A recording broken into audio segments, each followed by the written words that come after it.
Muito bem, agora vamos então para o momento da edificação pela pregação da palavra. Você que ainda não abriu, por favor, abra sua Bíblia em Marcos, Evangelho segundo Marcos, capítulo 15.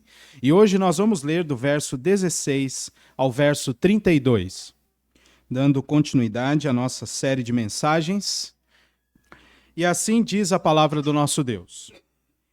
Então, os soldados o levaram para dentro do palácio, que é o pretório, e reuniram todo o destacamento.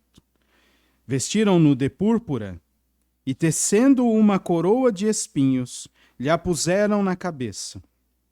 E o saudavam, dizendo: Salve, Rei dos Judeus! Davam-lhe na cabeça com um caniço, cuspiam nele e, pondo-se de joelhos, o adoravam. Depois de o terem escarnecido, despiram-lhe a púrpura e o vestiram com suas próprias vestes. Então, conduziram Jesus para fora, com o fim de o crucificarem. E obrigaram a Simão Cirineu, que passava, vindo do campo, pai de Alexandre e de Rufo, a carregar-lhe a cruz. E levaram Jesus para o Gólgota, que quer dizer lugar da caveira. Deram-lhe a beber vinho com mirra. Ele, porém, não tomou. Então o crucificaram e repartiram entre si as vestes dele, lançando-lhe sorte para ver o que levaria a cada um. Era a hora terceira quando o crucificaram. E por cima estava a epígrafe, a acusação: o Rei dos Judeus. Com ele crucificaram 2 ladrões, um à sua direita e outro à sua esquerda. E cumpriu-se a escritura que diz: com malfeitores foi contado.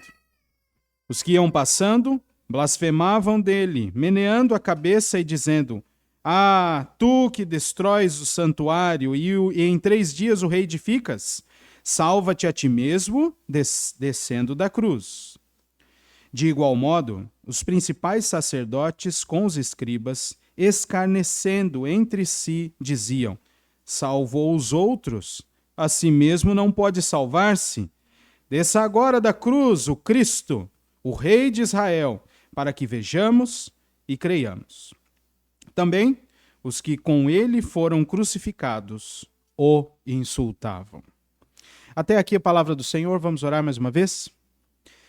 Pai bendito, te louvamos pela tua santa palavra.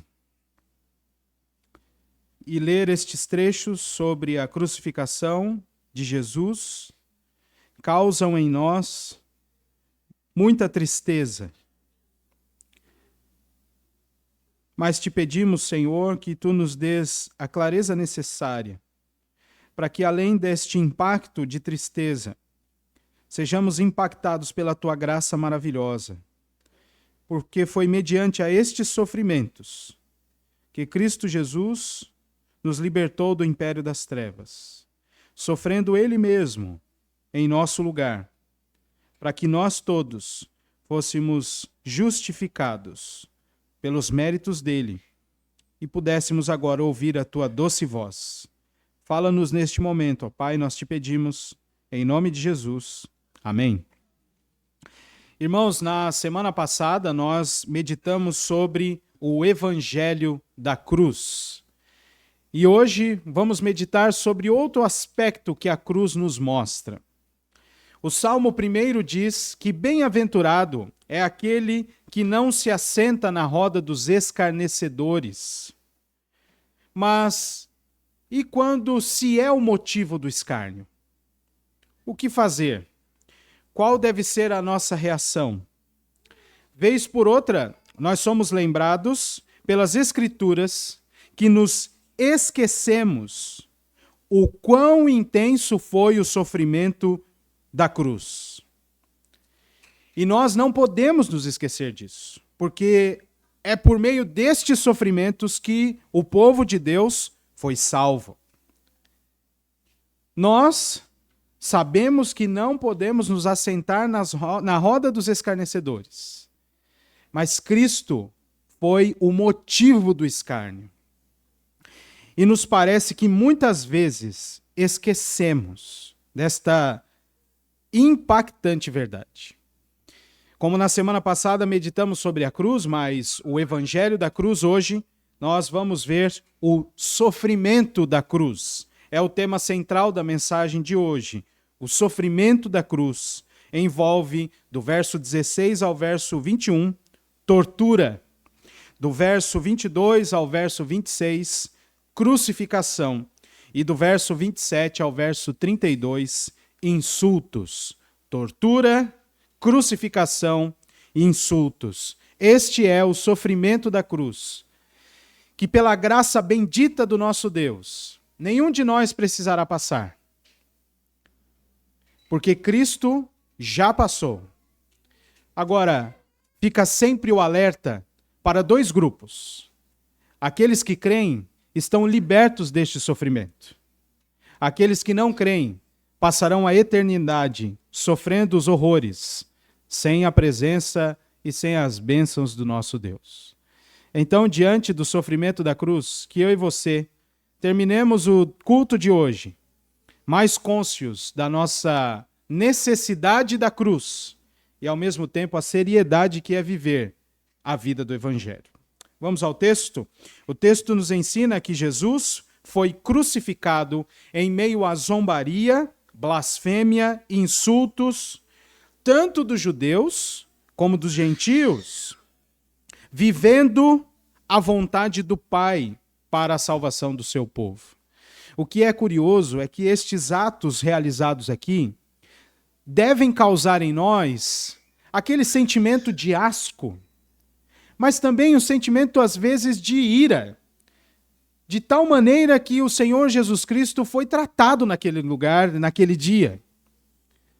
Só que o cristão precisa saber e se lembrar de que tudo isso aconteceu segundo a vontade do Pai. Se você se lembrar, no jardim do Getsêmani, Jesus pediu para passar esta hora dele, para que ele não passasse por este momento de sorver sobre si o cálice da ira justa e santa de Deus.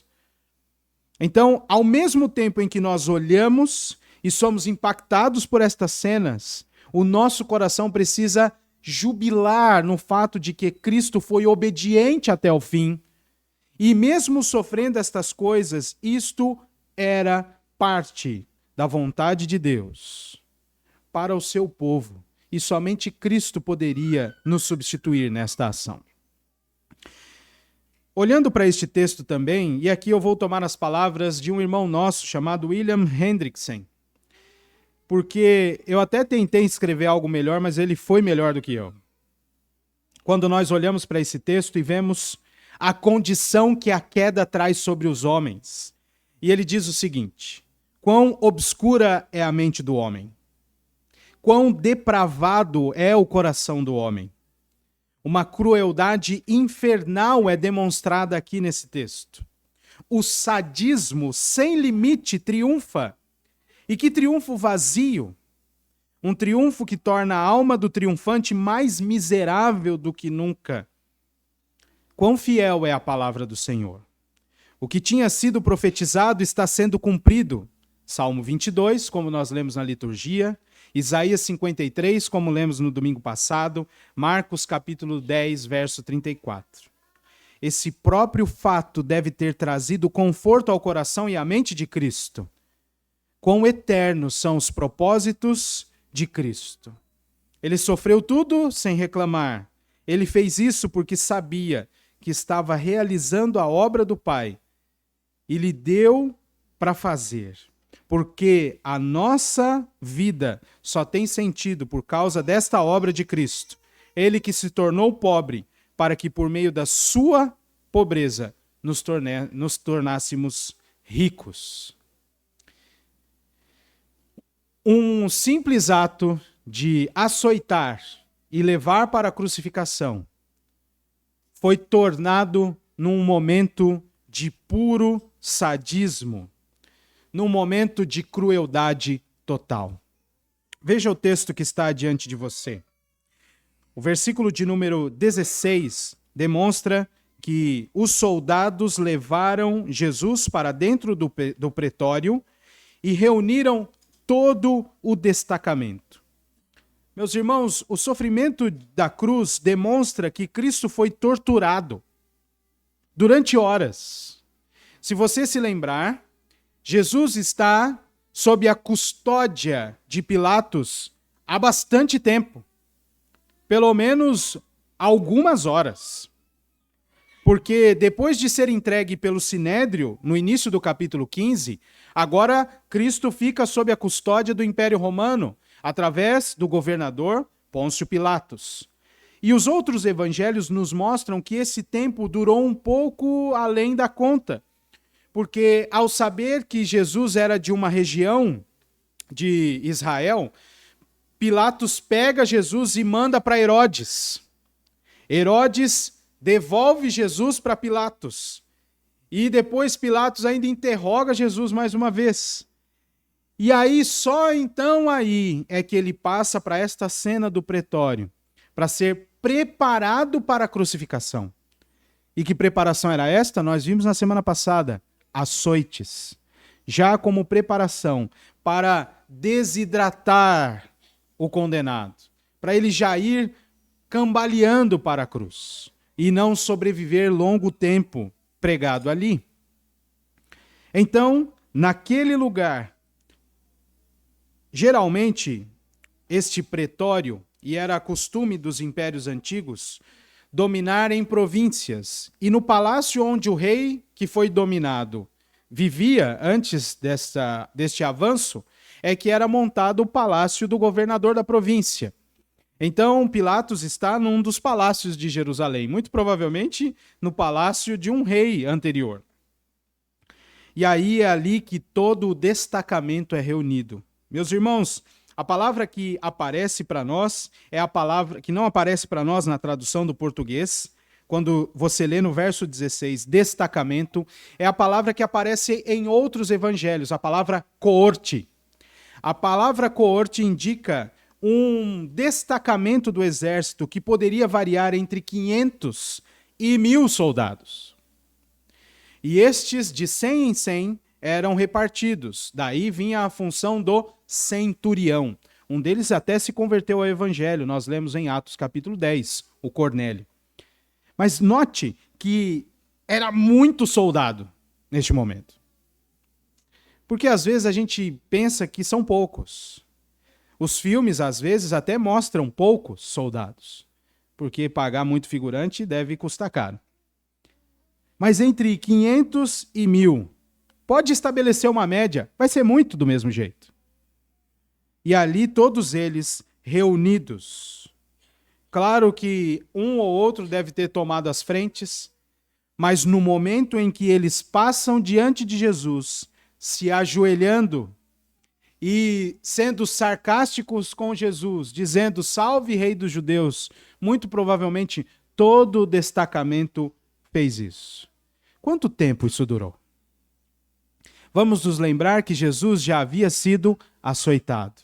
Mas o texto nos mostra que algo que era para ser prático se tornou uma cena de filme de terror por causa do coração pecaminoso, sem limites. Era para ser uma brincadeira, talvez, para eles, ou só mais um condenado. Mas eles levaram as últimas consequências, porque ouviram dizer que aquele poderia ser o rei dos judeus. Esta expressão, esta frase, transtornou o coração deles. E então eles fazem tudo isso que vocês leram. Versículo de número 17. Vestiram Jesus de púrpura. A púrpura era uma cor, ou é uma cor parecida com o violeta que nós conhecemos, extraída de carapaças de alguns moluscos. Era algo caríssimo. Ter uma vestidura púrpura ou tinta de púrpura era só para quem tinha bastante dinheiro. Tanto é que eles colocam em Jesus e depois tiram. Ele não é levado para a cruz com aquela vestimenta.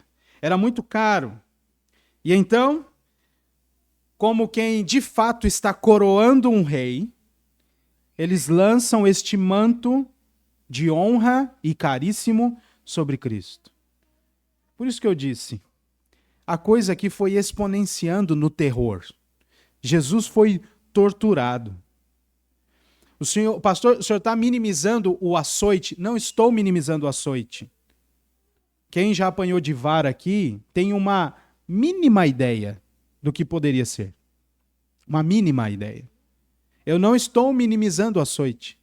É que o que esses soldados fizeram foi muito além do que era para eles fazerem. Porque ouviram que Jesus era o rei dos judeus. Mais do que colocar a púrpura em Jesus, eles fizeram uma coroa de espinhos e colocaram na cabeça de Jesus. Mais do que isso, eles batiam na cabeça de Jesus com aquela coroa de espinhos. Cristão, lembre-se de que no dia glorioso do retorno de Cristo, não veremos apenas as marcas das mãos e dos pés, veremos as marcas da coroa de espinhos também. Lembre-se disso. Cristo foi torturado. E os pecadores verão no dia final. A Escritura diz que todo olho verá o retorno de Cristo, até aqueles que o traspassaram o verão. Esta tortura tornou a própria crucificação, que era algo horrendo, ainda pior.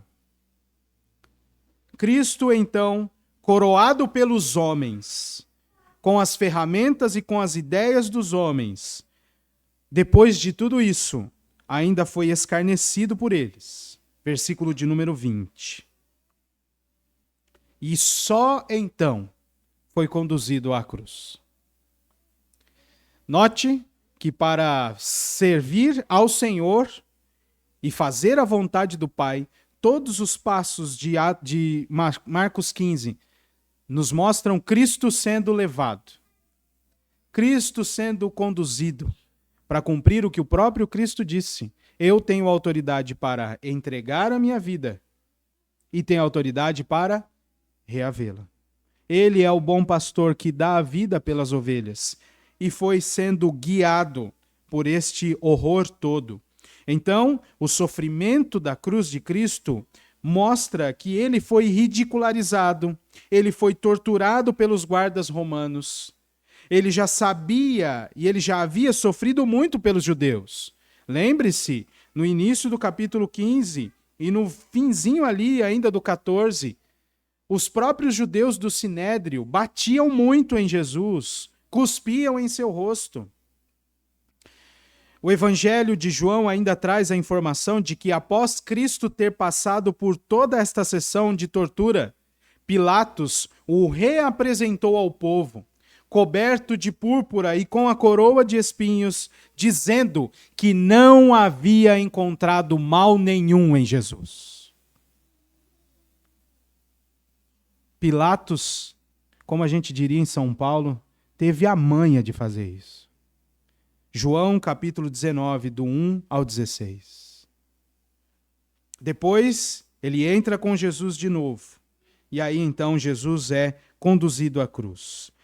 O verso de número 21 mostra que aparece um homem, destes que aparecem para deixar a cabeça dos investigativos bíblicos girando e girando sem fim.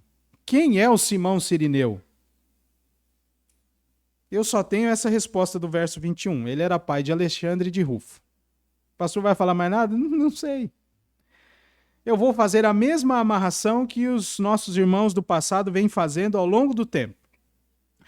Você que tem uma Bíblia que tem referências cruzadas, vai ver que no nome de Rufo há uma nota de rodapé, uma referência cruzada, porque é possível que este Rufo tenha se convertido um tempo depois, entre os romanos. E há uma evidência interna do próprio texto. Por que será que Marcos colocou o nome deles aqui? Eles são conhecidos dos primeiros leitores do Evangelho. Você precisa lembrar também que Marcos escreve ouvindo muitos relatos do apóstolo Pedro. Marcos, de Roma, E Rufo estava em Roma, porque na carta aos Romanos, no capítulo 16, verso 13, vai aparecer um Rufo citado lá, bem como ele e sua família. Alguém que muito provavelmente, aqui eu acompanho meus irmãos que já escreveram muito sobre o Evangelho de Marcos, pode ter se convertido a partir do relato de seu próprio pai. Mas vamos adiante, porque a crucificação ou o sofrimento da cruz mostra não apenas a tortura, como a própria crucificação. Diz o versículo de número 22, meus irmãos, que Jesus foi levado para fora, para um lugar fora do centro de Jerusalém, a um lugar chamado Lugar da Caveira.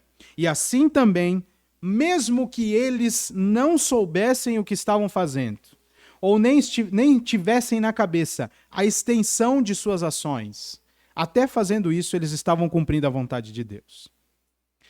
Se nós lermos Êxodo 29, do verso 10 ao verso 18, e todos os versículos subsequentes, Deus dá a orientação de que quando um novilho fosse apresentado como oferta pela culpa do pecado, a carne dele deveria ser queimada fora do acampamento do povo de Israel. Meu pai uma vez escreveu uma música e um dos trechos é: eles não imaginavam que estavam ferindo o Salvador. E talvez eles nem tivessem toda a ciência. É claro, se eles tivessem toda a ciência, eles estavam sendo atingidos pelo Espírito Santo e eles não fariam mais. Mas eles não tinham a noção da extensão de todos os seus atos e aquilo que eles estavam fazendo com o Messias prometido e o Salvador do mundo. João Batista disse sobre Jesus: eis o Cordeiro de Deus que tira o pecado do mundo. Não salva só os judeus, mas também os soldados romanos. A obra de Cristo é extensa por causa da realidade de todo o universo. Cristo, então, é crucificado. Deram a ele mirra misturado com vinho. E dois aqui. Um deles é que esta bebida misturada servia de anestésico. Lembre-se, Jesus já está sendo torturado há muito tempo. Mas ele não tomou, porque ele já havia prometido, e nós relembraremos isso daqui a pouco, que ele não tomaria vinho até o dia em que ele bebesse novo com o povo dele no reino de seu pai. Não é à toa que ele não experimentou deste vinho misturado aqui, cumprindo mais uma vez as suas promessas. Então, verso 24 nos diz que crucificaram Jesus. E agora, nem mesmo as suas próprias vestes ele as tem. Ele foi despido e as suas vestes, como nós lemos na liturgia no Salmo 22. E eu queria que você lesse o Salmo 22 hoje de novo ao longo do dia, depois da celebração do Dia das Mães, depois que você voltar do cochilo do almoço. Tome um tempinho para ler de novo o Salmo 22. Como ele é de fato messiânico ou profético, como disse o diácono Márcio aqui. O crucificaram, tornando Jesus maldito. Deuteronômio 21, 23 vai dizer: maldito aquele que é pendurado no madeiro. Tudo isso, meus irmãos, horrendo diante dos nossos olhos. Cruento, sanguinário, mas cumprindo a vontade do Pai. O sofrimento da cruz de Cristo mostra que ele foi fixado numa cruz, sem motivo real. Ele também foi motivo de insulto e de calúnia. E esta obra mostra que o sofrimento de Cristo serve como substituição para pecadores eleitos de Deus, para salvá-los da morte eterna. E a partir do verso 22, nós temos mais uma questão. Sobre a cabeça de Jesus havia uma placa e a acusação dele estava escrita ali, como de costume era feito nos crucificados. A acusação sempre estava diante das pessoas, porque elas passavam e viam o que levou aquela pessoa à cruz. Mas no caso de Jesus, o que estava escrito? o rei dos judeus. Era a única coisa. De todo o interrogatório feito por Pilatos, a única coisa que foi ouvida é o rei dos judeus. Na semana passada nós lemos, Jesus chegou na presença de Pilatos e a primeira coisa que ele perguntou foi: tu és rei? E aí Jesus falou: tu o dizes. E as outras coisas? Jesus ficou calado. Era a única coisa de acusação contra Jesus. Que injustiça. E não tinha ninguém para substituir Jesus, porque ele estava nos substituindo. Não havia ninguém para tirá-lo dali. E como ele mesmo foi insultado, como você lê aí comigo agora, a partir do versículo 29, blasfemavam dele, balançavam a cabeça, como quem diz: salvou os outros, não consegue se salvar. Você que edifica o santuário e o destrói em 3 dias, que dozinha. Não tem poder para cumprir o que fala. E assim muitos fizeram. Quem passava, os sacerdotes e os escribas, e até quem estava crucificado com ele. É para acabar. Até quem estava ali por motivo, incluindo aquele que o Espírito Santo vai atingir minutos depois. Ao ponto de fazer aquele homem que estava insultando Jesus dizer: lembra-te de mim quando estiveres no teu reino. Mas enquanto o Espírito não atingiu aquele coração, ele abria a boca para falar coisas contra o Senhor Jesus Cristo. Jesus foi fixado naquele lugar. E algumas das afirmações que eram ditas ali eram verdadeiras. Veja comigo o que estava sendo dito no versículo de número 29. Tu que destróis o santuário e em 3 dias o reedificas. Isso é verdade. Eles não estavam conseguindo perceber isso, mas isso era verdade. Que mais que disseram? Versículo de número 31. Salvou os outros. Sim, ele salvou mesmo. Mas aí eles sempre adicionavam: salva-te a ti mesmo. E ele não precisava de salvação. E aquele não era o momento de descer, porque ele estava salvando os outros. Jesus não desceria dali. Por nada. Jesus não mandaria um raio ali naquele momento para destruir o templo. Naquela hora, não. Não era o momento de fazer aquilo, era o momento de cumprir a vontade do Pai. Jesus sequer sentiu a tentação naquele momento, porque a tentação já tinha sido vencida no jardim do Getsêmani. Aqui ele foi obediente até a morte e morte de cruz. Não era para descer, porque a obra estava sendo realizada. Mas as coisas que eles disseram, em parte, eram verdade. Muitas afirmações procedidas de um coração ou precedentes de um coração totalmente pecaminoso. O sofrimento da cruz mostra essa tortura, mostra a crucificação e mostra também os insultos que foram lançados contra Jesus. Versículo 32, eles diziam: desça da cruz e aí a gente crê. Desce agora e a gente crê. Mas não era para ser isso. O próprio Cristo disse a Nicodemos, em capítulo 3 de João: do modo como o Filho do Homem, Moisés levantou a serpente no deserto, assim é necessário que o Filho do Homem seja levantado, para todo aquele que nele crê, não pereça, mas tenha vida eterna. Ele tinha que ficar na cruz até o fim.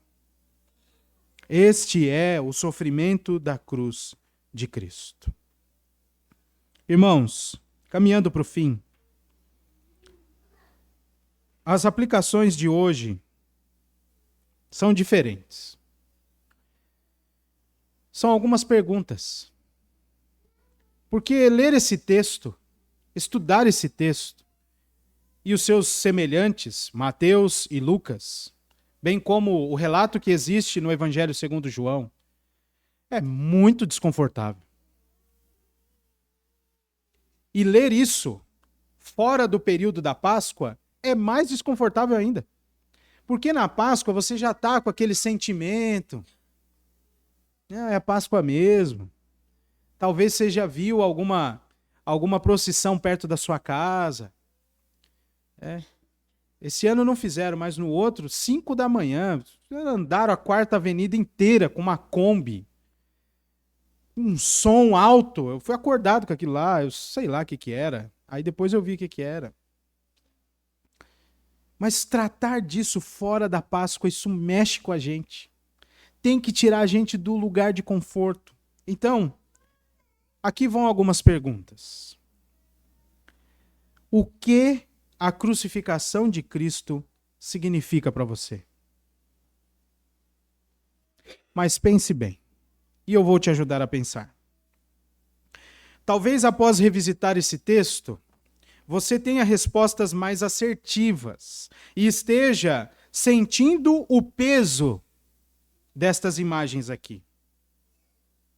Porém, o que a crucificação de Jesus significou para você na semana que passou? Porque ela é o centro da nossa existência. É por causa do que aconteceu com Cristo que nós temos vida com Deus. Você precisa se lembrar do peso da crucificação, que não é levado sobre você, mas sim foi levado por Cristo. Não é para você se sentir culpado, mas é para que você saiba que existiu a oferta da graça e que as suas atitudes, os seus pensamentos, muitas vezes, são uma afronta a toda a graça que você recebeu na oferta de Cristo na cruz. Então é neste sentido que eu faço a pergunta. O que a crucificação significou para você na última semana? O quanto, meus irmãos, nós levamos em conta o sofrimento substitutivo de Cristo por nós, em nossa tomada de decisões, nas ações que praticamos ao longo dos dias, nos acordos que nós firmamos, nos pecados que cometemos. Mesmo tendo crido em Jesus, não estaria você, não estaria eu, nos unindo aos soldados blasfemos para ridicularizar a obra de Cristo muitas vezes? Não dá mais para viver, meus irmãos, vida com reservas. Não tem mais tempo para isso. Não tem mais tempo para você ficar selecionando o que da fé cristã você quer para a sua vida. Não tem mais tempo. Se nós confiamos na graça do Senhor, que nos chama a um verdadeiro arrependimento e perdoa todas as nossas iniquidades, nós temos um livre acesso, não apenas para pensar o quanto falhos nós fomos na semana passada, e nem ficar com medo de quão seremos na próxima semana, mas nós precisamos nos arrepender continuamente das nossas ações, voltarmos-nos para o Senhor ou convertermos-nos ao Senhor novamente, enquanto nós contemplamos o sofrimento da cruz de Cristo que nos substituiu. Lembrar desse texto deveria fazer você pecar menos. Deveria. Porque Cristo foi torturado em seu lugar. Abra sua Bíblia comigo na primeira carta de Pedro, capítulo 3. Do verso 13 ao verso 18. Nós lemos o seguinte: quem é que vos há de maltratar, se fordes zelosos do que é bom? Mas ainda que venhais a sofrer por causa da justiça, bem-aventurados sois. Não vos amedronteis, portanto, com as suas ameaças, nem fiqueis alarmados. Antes, santificai a Cristo como Senhor em vosso coração, estando sempre preparados para responder a todo aquele que vos pedir razão da esperança que há em vós, fazendo-o, todavia, com mansidão e temor, com boa consciência, de modo que, naquilo em que falam contra vós outros, fiquem envergonhados os que difamam o vosso bom procedimento em Cristo. Porque, se for da vontade de Deus, é melhor que sofrais por praticardes o que é bom, do que praticando o mal. Pois também Cristo morreu uma única vez pelos pecados, o justo pelos injustos, para conduzir-vos a Deus. Morto sim na carne, mas vivificado no Espírito. Considere o sofrimento da cruz. Ele demonstra que Cristo foi torturado, crucificado, escarnecido, mas para substituir os pecadores amados por Deus antes da fundação do mundo e possibilitar a todos estes salvação eterna. A graça de Deus é estendida a nós, porque Cristo foi fixado naquela cruz. Nós somos alvo do amor de Deus, porque Cristo foi preso àquela cruz. E de lá não desceu, enquanto não estava tudo consumado, para que o povo dele pudesse ter a salvação firmada e de maneira plena viver uma vida eterna diante de Deus.